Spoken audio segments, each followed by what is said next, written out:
Media ಮಾಹಿತಿ ಚಾನೆಲ್ನ ಪ್ರೀತಿಯ ಸ್ನೇಹ ಬಳಗಕ್ಕೆಲ್ಲ ಮತ್ತೊಂದು ಹೊಸ ವಿಡಿಯೋಗೆ ಆತ್ಮೀಯವಾದಂತಹ ಸ್ವಾಗತ. ಸ್ನೇಹಿತರೆ, ಮೀಡಿಯಾ ಮಾಹಿತಿ ಚಾನೆಲ್ನ ಪ್ರತಿಯೊಬ್ಬ ಸ್ನೇಹಿತರಿಗೂ ಕೂಡ 2025ರ ಹೊಸ ವರ್ಷದ ಹಾರ್ದಿಕ ಶುಭಾಶಯಗಳು.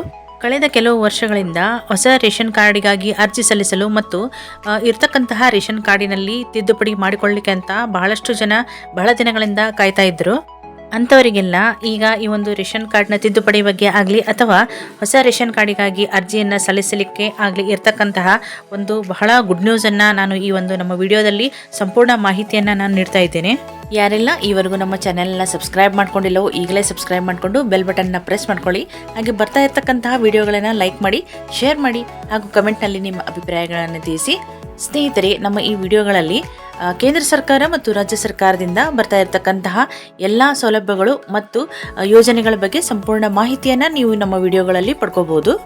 ಸ್ನೇಹಿತರೆ, ಈಗಾಗಲೇ ನಮ್ಮ ಸರ್ಕಾರದವರು ಮತ್ತು ಸಂಬಂಧಪಟ್ಟ ಆಹಾರ ಇಲಾಖೆಯವರು ಹೊಸ ಒಂದು ರೇಷನ್ ಕಾರ್ಡಿಗಾಗಿ ಅರ್ಜಿ ಸಲ್ಲಿಸುವುದನ್ನು ಮತ್ತು ಇರ್ತಕ್ಕಂತಹ ರೇಷನ್ ಕಾರ್ಡಿನಲ್ಲಿ ಹೊಸ ಹೆಸರುಗಳನ್ನು ಅಂದರೆ ಹೊಸ ಸದಸ್ಯರ ಹೆಸರುಗಳನ್ನು ಸೇರಿಸಲಿಕ್ಕೆ ಅಥವಾ ಕೆಲವೊಂದಿಷ್ಟು ಹೆಸರುಗಳನ್ನು ಅಂದರೆ ಈಗಾಗಲೇ ಮರಣ ಹೊಂದಿದಂಥವರ ಹೆಸರುಗಳನ್ನು ತೆಗೆಸಲಿಕ್ಕೆ ಯಾವುದೇ ಒಂದು ಅವಕಾಶವನ್ನು ನೀಡಿರಲಿಲ್ಲ.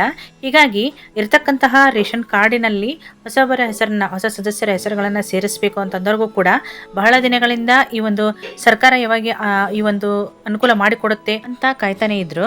ಸ್ನೇಹಿತರೆ, ಈಗಾಗಲೇ ಪ್ರತಿಯೊಬ್ಬರಿಗೂ ತಿಳಿದಿರುವಂತೆ ಈ ಒಂದು ರೇಷನ್ ಕಾರ್ಡ್ ಏನಿದೆ ಅದು ಎಲ್ಲ ಒಂದು ಕೆಲಸಗಳಿಗೂ ಕೂಡ ಪ್ರಮುಖ ದಾಖಲೆಯಾಗಿ ಈಗ ಅವಶ್ಯಕವಾಗಿದೆ.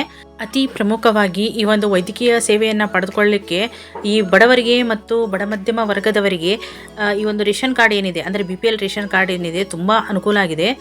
ಕೇಂದ್ರ ಸರ್ಕಾರದವರು ಮತ್ತು ರಾಜ್ಯ ಸರ್ಕಾರದವರು ತರ್ತಾ ಇರತಕ್ಕಂತಹ ಅಂದರೆ ಬಡವರಿಗಾಗಿ ತರ್ತಾ ಇರತಕ್ಕಂತಹ ಹೊಸ ಹೊಸ ಸೌಲಭ್ಯಗಳು ಮತ್ತು ಯೋಜನೆಗಳನ್ನು ಪಡೆದುಕೊಳ್ಬೇಕಂತಂದರೆ ಈ ಒಂದು ರೇಷನ್ ಕಾರ್ಡು ಅತಿ ಪ್ರಮುಖವಾದಂತಹ ಮತ್ತು ಅತಿ ಅವಶ್ಯಕವಾದಂತಹ ದಾಖಲೆಯಂತೂ ಆಗಿದೆ. ಅದರಲ್ಲೂ ನಮ್ಮ ಕರ್ನಾಟಕ ರಾಜ್ಯದಲ್ಲಿ ಕಾಂಗ್ರೆಸ್ ಸರ್ಕಾರ ಅಧಿಕಾರಕ್ಕೆ ಬಂದ ನಂತರ ಅವರು ತಂದಿರತಕ್ಕಂತಹ ಗ್ಯಾರಂಟಿ ಯೋಜನೆಗಳನ್ನು ಪಡೆದುಕೊಳ್ಳಲಿಕ್ಕೆ ಅಂದರೆ ಅದರ ಸಂಪೂರ್ಣ ಒಂದು ಲಾಭವನ್ನು ಪಡೆದುಕೊಳ್ಳಲಿಕ್ಕೆ ration card BPL ration card ಏನಿದೆ ಅದು ಬಹಳ ಮಹತ್ವದ ಪಾತ್ರವನ್ನು ವಹಿಸ್ತಾ ಇದೆ. ಹಾಗಾಗಿ ನಮ್ಮ ರಾಜ್ಯ ಸರ್ಕಾರದವರು ಈಗಾಗಲೇ BPL ಕಾರ್ಡ್ಗಳನ್ನು ಹೊಂದಿರತಕ್ಕಂತಹ ಕುಟುಂಬದವರ ಮರುಪರಿಷ್ಕರಣೆಯನ್ನು ಮಾಡಿ ಸಾಕಷ್ಟು ಅನರ್ಹ BPL ಕಾರ್ಡ್ಗಳನ್ನು ಈಗಾಗಲೇ ರದ್ದು ಮಾಡಿದ್ದಾರೆ. ಹಾಗಾಗಿ ಸಾಕಷ್ಟು ಜನ ಈ ಒಂದು ರೇಷನ್ನನ್ನು ಅಂದರೆ ಪಡಿತರವನ್ನು ಪಡೆದುಕೊಳ್ಳಲಿಕ್ಕೆ ಅನರ್ಹರಾಗಿ ತೊಂದರೆಯನ್ನು ಅನುಭವಿಸುವಂತಾಗಿದೆ.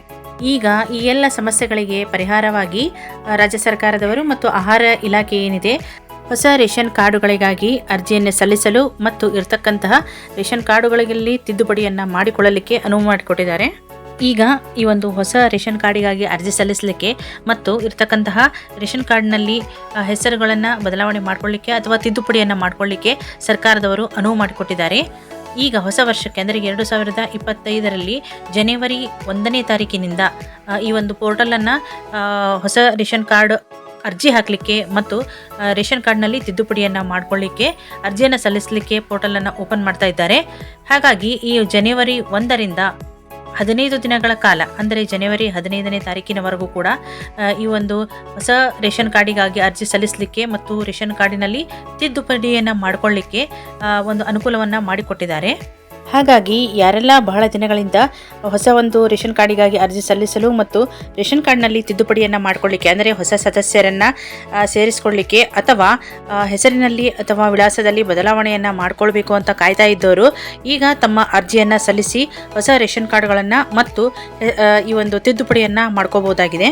ಹಾಗಾದರೆ ಈ ಒಂದು ಅರ್ಜಿಗಳನ್ನು ಎಲ್ಲಿ ಸಲ್ಲಿಸಬೇಕು ಹಾಗೂ ಎಲ್ಲಿ ಒಂದು ತಿದ್ದುಪಡಿಯನ್ನು ಮಾಡ್ಕೋಬೇಕು ಅಂತ ನೋಡೋದಾದರೆ ಈ ಒಂದು ಕರ್ನಾಟಕ 1 ಮತ್ತು ಗ್ರಾಮ 1 ಕಚೇರಿಗಳಲ್ಲಿ ಮತ್ತು ಬೆಂಗಳೂರು 1 ಅಂತ ಏನಿದೆ ಈ ಒಂದು ಕಚೇರಿಗಳಲ್ಲಿ ಮಾತ್ರ ಈ ಒಂದು ತಿದ್ದುಪಡಿಗೆ ಮತ್ತು ಹೊಸ ರೇಷನ್ ಕಾರ್ಡಿಗಾಗಿ ಅರ್ಜಿ ಸಲ್ಲಿಸಲು ಅವಕಾಶವನ್ನು ಮಾಡಿಕೊಟ್ಟಿದ್ದಾರೆ. CSA ಸೆಂಟರ್ಗಳಲ್ಲಿ ಈ ಒಂದು ಅರ್ಜಿಯನ್ನು ಸಲ್ಲಿಸಲಿಕ್ಕೆ ಅವಕಾಶವನ್ನು ಮಾಡಿಕೊಟ್ಟಿರೋದಿಲ್ಲ. ಹಾಗಾಗಿ ಗ್ರಾಮ 1 ಮತ್ತು ಕರ್ನಾಟಕ 1 ಮತ್ತು ಬೆಂಗಳೂರು 1 ಕಚೇರಿಗಳಲ್ಲಿ ಮಾತ್ರ ಈ ಒಂದು ಅರ್ಜಿಯನ್ನು ಸಲ್ಲಿಸಬಹುದು. ಅರ್ಜಿಯನ್ನು ಸಲ್ಲಿಸಲಿಕ್ಕೆ ಮುಖ್ಯವಾಗಿ ಬೇಕಾಗಿರುವಂತಹ ದಾಖಲೆಗಳು ಯಾವ್ಯಾವು ಅಂತ ನೋಡೋದಾದರೆ ಆಧಾರ್ ಕಾರ್ಡ್ ಬೇಕಾಗುತ್ತೆ. ಅಂದರೆ ಯಾವ ಒಬ್ಬ ಹೊಸ ಸದಸ್ಯರ ನೀವು ಹೆಸರುಗಳನ್ನು ಸೇರಿಸಬೇಕು ಅಂತ ಅಂದ್ಕೊಂಡಿದ್ದೀರೋ ಅವರ ಆಧಾರ್ ಕಾರ್ಡ್ ಬೇಕಾಗುತ್ತೆ. ಕುಟುಂಬದ ಆದಾಯ ಪ್ರಮಾಣ ಪತ್ರನೂ ಕೂಡ ಬೇಕಾಗುತ್ತೆ. ಇಲ್ಲಿ ಫೋನ್ ನಂಬರ್ ಕೂಡ ಬೇಕಾಗುತ್ತೆ. ಇನ್ನು ಸಮಯವನ್ನು ನೋಡೋದಾದರೆ ಬೆಳಗ್ಗೆ 10 ಗಂಟೆಯಿಂದ ಸಾಯಂಕಾಲ 5 ಗಂಟೆಯವರೆಗೂ ಕೂಡ ಈ ಒಂದು ಅರ್ಜಿಯನ್ನು ಸಲ್ಲಿಸಲಿಕ್ಕೆ ಅನುಕೂಲ ಮಾಡಿಕೊಟ್ಟಿದ್ದಾರೆ. ಹಾಗಾಗಿ ಅವಶ್ಯಕತೆ ಇರುವಂಥವರು ನಿಮ್ಮ ಸಮೀಪದ ಗ್ರಾಮ 1, ಕರ್ನಾಟಕ 1 ಅಥವಾ ಬೆಂಗಳೂರು 1 ಕಚೇರಿಗಳಿಗೆ ಹೋಗಿ ನಿಮ್ಮ ಒಂದು ಅರ್ಜಿಯನ್ನು ಸಲ್ಲಿಸಬಹುದು. ಸ್ನೇಹಿತರೆ, ಈ ಮುಂದೆ ಬರ್ತಕ್ಕಂತಹ ದಿನಗಳಲ್ಲಿ ಗೃಹಲಕ್ಷ್ಮಿ ಯೋಜನೆಯ ಬಗ್ಗೆ ಆಗಲಿ ಅಥವಾ ಕರ್ನಾಟಕ ಸರ್ಕಾರದಿಂದ ಪ್ರಾರಂಭಗೊಂಡಂತಹ ಈ ಒಂದು ಗ್ಯಾರಂಟಿ ಯೋಜನೆಗಳ ಬಗ್ಗೆ ಆಗಲಿ ಅಥವಾ ಕೇಂದ್ರ ಸರ್ಕಾರದಿಂದ ಬರ್ತಾ ಇರತಕ್ಕಂತಹ ಯಾವುದೇ ಯೋಜನೆಗಳು ಅಥವಾ ಸೌಲಭ್ಯಗಳ ಬಗ್ಗೆ ಆಗಲಿ ಇರತಕ್ಕಂತಹ ಅಪ್ಡೇಟ್ಗಳನ್ನು ನೀವು ನಮ್ಮ ಈ ವಿಡಿಯೋಗಳಲ್ಲಿ ನೀವು ಪಡ್ಕೋಬಹುದು. ಇನ್ನೂವರೆಗೂ ನಮ್ಮ ಚಾನಲ್ನ ಸಬ್ಸ್ಕ್ರೈಬ್ ಯಾರೆಲ್ಲ ಮಾಡ್ಕೊಂಡಿಲ್ಲವೋ ಈಗಲೇ ಸಬ್ಸ್ಕ್ರೈಬ್ ಮಾಡಿಕೊಂಡು ಬೆಲ್ ಬಟನ್ನ ಪ್ರೆಸ್ ಮಾಡ್ಕೊಳ್ಳಿ ಹಾಗೂ ವಿಡಿಯೋವನ್ನು ಲೈಕ್ ಮಾಡಿ, ಶೇರ್ ಮಾಡಿ, ಕಮೆಂಟ್ನಲ್ಲಿ ನಿಮ್ಮ ಅಭಿಪ್ರಾಯವನ್ನು ತಿಳಿಸಿ. ಮತ್ತಷ್ಟು ಹೊಸ ಅಪ್ಡೇಟ್ಗಳೊಂದಿಗೆ ಮುಂದಿನ ವಿಡಿಯೋದಲ್ಲಿ ತಮ್ಮನ್ನು ಭೇಟಿಯಾಗ್ತೀನಿ.